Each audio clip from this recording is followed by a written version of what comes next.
Hi, my name is Matt Massey, and I'm here today to talk to you about hydraulic fracturing, aka fracking. Fracking is a process used by 9 out of 10 natural gas wells in the U.S. today. Millions of gallons of water, sand, and chemicals are pumped underground to break up shale rock formations so that the gas can be retrieved from the well. The pressure of the mixture forces the rock formations to crack open, and once this occurs, the sand is put in the cracks to keep them open so the gas can flow out freely. Scientists and environmentalists are very concerned with fracking because the after effects are unknown, and right now there's really not that much regulation on it.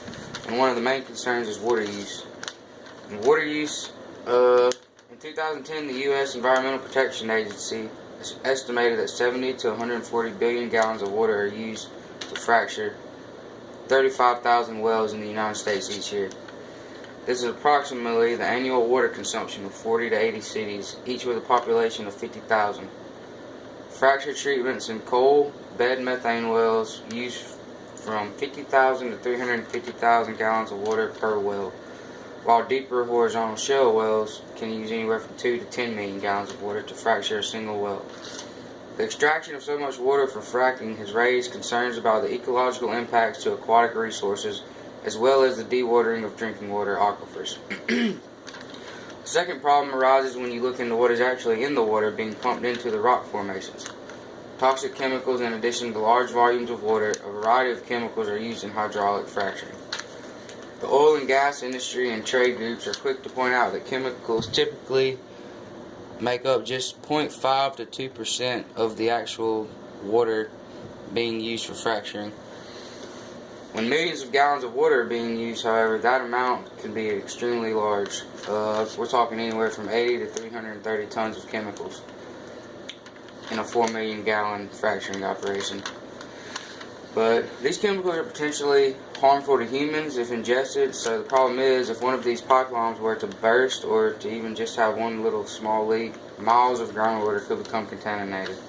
This means that the humans and also the animals that live in the surrounding habitats may be affected. That's not a good thing.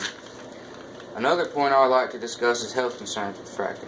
Human exposure to fracking chemicals can occur by ingesting chemicals that have spilled and entered drinking water sources, through direct skin contact with the chemicals or waste, or by breathing in the vapors from the flowback waste stored in the pits or tanks.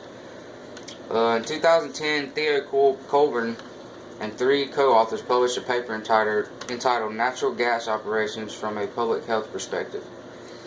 Colburn and her co-authors summarized health effect information for 353 chemicals used to drill and fracture natural gas wells in the United States.